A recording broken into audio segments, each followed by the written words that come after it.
मुझे 1 साल हो गया देहरादून आए, और देहरादून जब मैं आया था तो मुझे याद है कि मेरे पीठ पे बस एक बैग था। वो कहते हैं कि मंजिल पर पहुंचकर सुनाएंगे सफर की दास्तान, अभी मैं रास्ते में हूँ, मुझे चलना बहुत है। हाँ हाँ हाँ।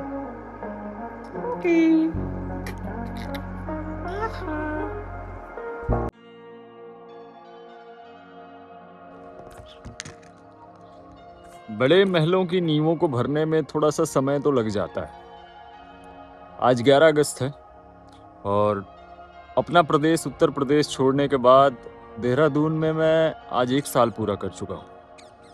मुझे 1 साल हो गया देहरादून आए, और देहरादून जब मैं आया था तो मुझे याद है कि मेरे पीठ पे बस एक बैग था, और सामने एक छोटा सा बैग था जिसमें मेरे पास एक छोटा सा ट्राइपॉड था, और आंखों में बड़े सपने थे कि चलना है और एक सक्सेसफुल यूट्यूबर बनना है। जब मैं वहां से निकल रहा था तो मेरा सबसे अजीज दोस्त जो है मेहर सिंह, उसने मुझसे कहा था कि 6 महीने नहीं लगेंगे, तुम इसी अयोध्या में वापस आओगे। देहरादून काफ़ी महंगा शहर है, तुम्हारा सर्वाइवल मुश्किल है, तुम वहाँ रह नहीं पाओगे। और मैंने कहा था कि वापस मेरी बॉडी आएगी, मैं नहीं आ सकता। और मैं आज उसी जिद पे अड़ा हुआ हूँ। पिछले 1 साल में मैंने देहरादून में क्या क्या नहीं किया। रैपिडो चलाया, Ola, Blinkit, Uber, Myntra, freelancing works, reels editing, सब कुछ किया, बट मैं वापस जाने का कोई ऑप्शन नहीं रखा। कारण ये था कि इसके पहले मैंने एक बड़ी हाईली प्रोफाइल लाइफ जी थी, जिसमें मैं माइंस में काम करता था और मिर्ज़ापुर के जाने माने पॉलिटिशियंस के साथ मैं माइंस में जुड़ा था। I was earning very highly, और सडनली सब कुछ बिखर गया। स्वास्थ्य साथ नहीं दिया, और लॉस होने के कारण एक गाड़ी ली थी 4 व्हीलर, उसको बेचना पड़ा। और उसके साथ साथ डिप्रेशन में रहा 2 ढाई साल। पता नहीं था कि एक्चुअली डिप्रेशन नाम की कोई चीज़ होती नहीं है। दवाएं खाया, फिर हाथ में सर्जरी का समय आ गया। ये स्पॉट्स दिख रहे हैं आपको, पूरा शोल्डर बेकार हो गया। जिम के बाद इसकी सर्जरी हुई। डिप्रेशन के पीरियड में तो सारे मित्र छूट ही गए थे, जो कुछ कुछ क्लोज थे, जो ज़िंदगी के कचरे थे, वो सर्जरी में निकल गए। सर्जरी कराया, हॉस्पिटल में एडमिट रहा, और सबसे फ़ोन किया, बताया कि हॉस्पिटल में एडमिट हूँ, लखनऊ में 2-3 महीने एडमिट रहा। बेड रेस्ट का टाइम था, फिजियो चला, एक सिंगल पर्सन देखने नहीं आया, और कुछ को तो मैंने बुलाया ही नहीं। इन सब के बाद फिर डिसाइड किया कि जब ज़िंदगी में सब कुछ अकेले ही करना है, अगर ईश्वर को लगता कि मुझे किसी की आवश्यकता है तो शायद वो मुझको मेरे साथ भेजते।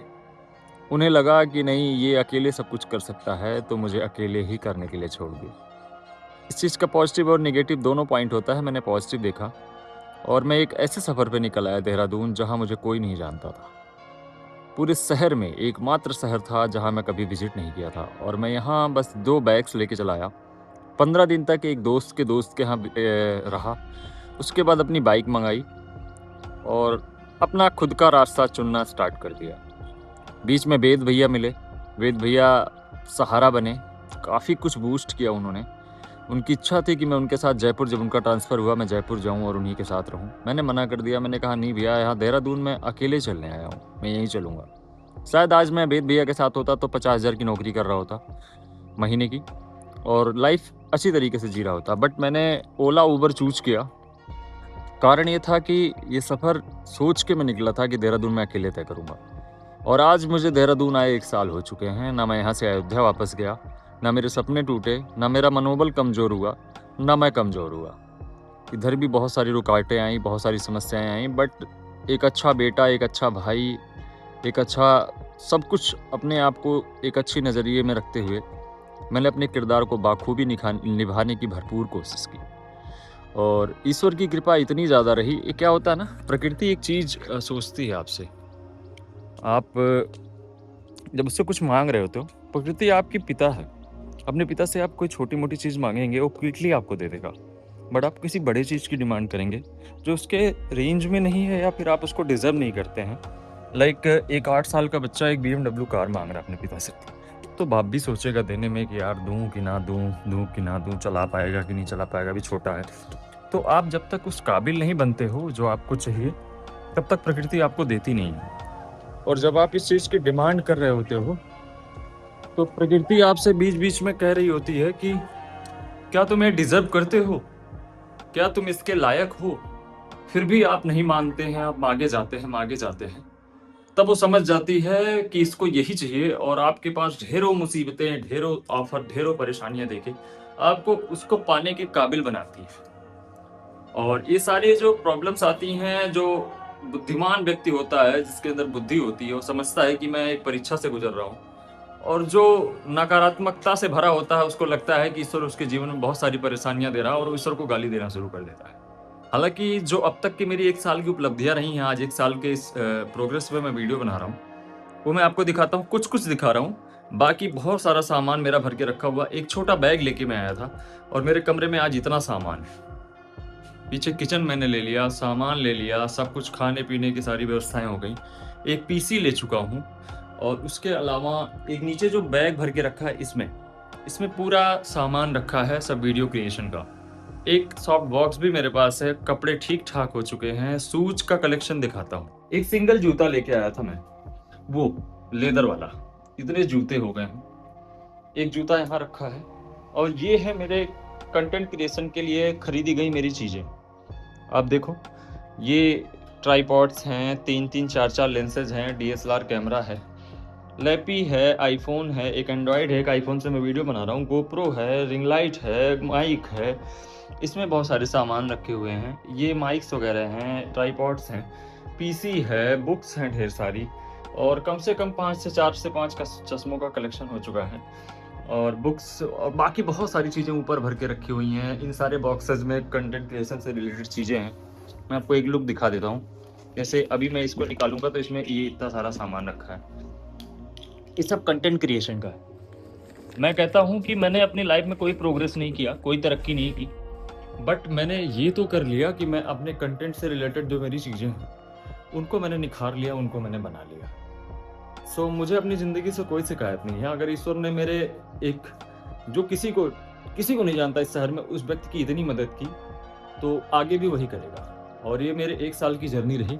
आज 1 साल पूरा होने की खुशी में मैं चल रहा हूँ अपना एक नया स्टार्टअप, नया काम करने।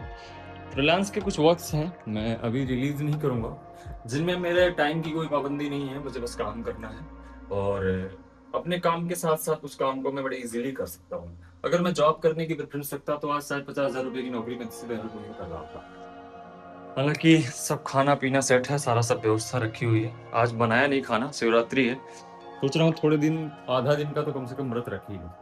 और अब निकल रहा हूँ मैं अपने पुराने कुछ जानने वाले, अपने ख़ास लोगों से मिलने। अयोध्या गया था, कुछ प्रसाद वग़ैरह ले आया हूँ, कुछ लोगों को पहुँचाना है और कोशिश करूँगा कि आज श्री गणेश कर दूँ अपने काम का। तो ये मेरे 1 साल की प्रोग्रेस रही, जो मैंने 1 साल में देहरादून में किया है। एक सिंगल बैग और एक छोटा बैग जिसमें कुछ 1-2 सामान थे, वीवो X100 का फ़ोन था और एक ग्रेनारो का माइक था, इसके अलावा कुछ भी लेके नहीं आया था मैं। ना मैंने जॉब की, ना मैं 9 टू 6 हुआ, बस फ्रीलांस वर्क्स, कभी मिंत्रा में डिलीवरी किया, तो कभी रैपिडो चलाया, तो कभी ब्लिंकिट किया, कभी कुछ किया। इन सारी चीज़ों का निर्वहन करते हुए बहन की शादी भी की, घर परिवार की भी ज़िम्मेदारियाँ उठाई, सबकी नज़रों में अच्छा बनने की कोशिश करते हुए और अपनी नज़रों में सबसे ज़्यादा अच्छा बनने की कोशिश की मैंने। मैं आज यहाँ तक पहुँच चुका हूँ। आगे आप लोगों का अगर प्यार मिला और आप लोगों ने सहयोग दिया, तो मैं अपने लाइफ़ की पूरी जर्नी आपको सुनाऊँगा, पूरी जर्नी बताऊँगा, लेकिन उस काबिल बन जाने के बाद। वो कहते हैं कि मंजिल पर पहुँचकर सुनाएँगे सफ़र की दास्तान, अभी मैं रास्ते में हूँ, मुझे चलना बहुत है। तो मैं बस चलने की कोशिश कर रहा हूँ और रुकूँगा तो नहीं, पहुँचूँ या ना पहुँचूँ, आप तब तक नहीं हारते हो जब तक आप लड़ना नहीं छोड़ते हो। जो लड़ रहा है वो हार रहा है, उठ रहा है, उठ रहा है, गिर रहा है, उठ रहा है, वो हारता नहीं है। He is still in progress और मैं प्रोग्रेस जारी रखूँगा। आप लोगों का थोड़ा बहुत प्यार और दुलार चाहिए। कृपया मेरे वीडियोज़ को, डेली व्लॉग्स को देखा करें। आप मेरी इस जर्नी का हिस्सा बन पाएँगे जहाँ मैंने 23 की एज में अपनी लाइफ़ को रीस्टार्ट किया। कहते हैं रीस्टार्ट करने से बहुत कुछ सही हो जाता है। पीसी आपकी सही नहीं चल रही हो, आपका फ़ोन सही नहीं चल रहा हो, आप रिस्टार्ट कर दो, उसकी काफ़ी प्रॉब्लम्स चली जाती हैं। तो मैंने अपनी लाइफ़ को रीस्टार्ट किया है और इस सफ़र में मैंने अपने आप को अकेले जॉइन किया है, किसी और को शामिल नहीं किया है। ये सफ़र शायद आपको इंस्पायर करे। आप चाहें तो मेरे डेली ब्लॉग्स देख के, मेरी प्रोग्रेस देख के, आगे चल के जो मेरे साथ होगा उसको देखते हुए मेरे इस सफ़र का प्रत्यक्षदर्शी बन सकते हैं कि मैंने किस तरीके से दोबारा से अपने आप को गेन किया। तो चल रहे हैं, अब अपना दिन स्टार्ट करेंगे। आज 1 साल पूरा हुआ था देहरादून में, तो मैं इतनी लंबी बातें आपको किया, अगर मैंने आपको बोर किया है तो मैं आप लोगों से क्षमा चाहता हूँ। अब चल रहे हैं, अपना दिन स्टार्ट करेंगे और दिन में अगर कुछ खास हुआ तो मैं आपको ज़रूर दिखाऊँगा। डॉक्टर साहब से मिल लिया है, अब चल रहा हूँ मैं आईटी पार्क के अंदर एक कैफ़े पे, एक रेस्टोरेंट है जो मेरे क्लाइंट है, उससे मिलूँगा और फिर यहाँ से भोजन करके रिटर्न जाऊँगा कमरे पे, एक और सूट करके। अभी आ चुका हूँ मैं देहरादून के आईटी पार्क में, खाना खाया मैंने यहाँ पे। हाँ, जितने कम पैसे में जिस व्यू और जिस नज़ारे के साथ ये लोग खाना खा रहे हैं, वो बहुत सस्ता है। मैं दिखाता हूँ आपको सामने क्या दिख रहा है। अभी तो बादल घिरे हैं, इस सामने बड़े-बड़े पहाड़ हैं और पहाड़ों पे बादल घिरे हुए हैं, हल्की-हल्की बारिश हो रही है। आपको बारिश की बूंदें दिख रही होंगी कहीं-कहीं पे। ऐसे विजुअल के साथ हम यहाँ खाना खाए। ये देखिए बारिश हो रही है हल्की-हल्की। बाइक मेरे नीचे खड़ी है वहाँ पे। अभी खा के फिर मैं थोड़ी बारिश कम हो तो निकलूँगा। इन लोगों से बात करूँगा, इनका ये प्रमोट करना है। ये इनका भी पेज है जो बनाना है मुझे हैंडल करना। अब स्टार्ट करूँगा। ये कैफ़े बना हुआ है इस साइड में, दिखाता हूँ। ये पूरा यहाँ से वहाँ तक है और उस साइड में भी एक फ्लोर बना हुआ है, इस पे भी। आप देखोगे तो यहाँ इसका एक्सटेंशन हो रहा है पार्टीज़ वगैरह के लिए और ये बहुत चीप रेट में सब कुछ खिलाते हैं, बहुत लाजवाब टेस्ट के साथ। ये देखो आप।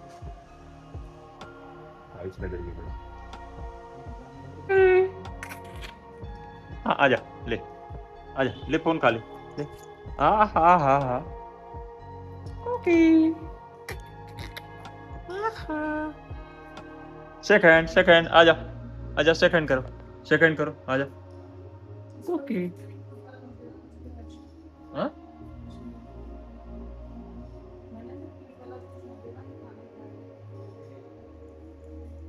ओके।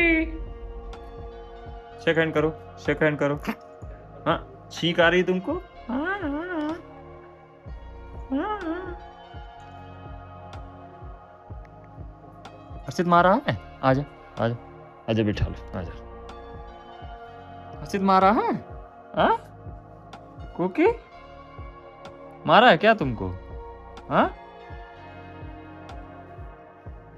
आके दुबक रहा है, देख रहे हो? मारा है क्या तुमको? हाँ, ए,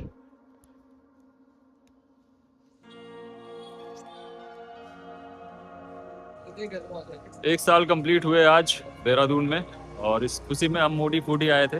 थोड़ा बहुत नाश्ता पानी हुआ, फ्रेंड्स के साथ थोड़ा टाइम स्पेंड किया मैंने, कार्तिक और हर्षित। अब निकल रहे हैं घर, 8:30 बजने वाला है। तो आज ब्लॉग एडिट होगा और कल सुबह फिर पोस्ट होगा।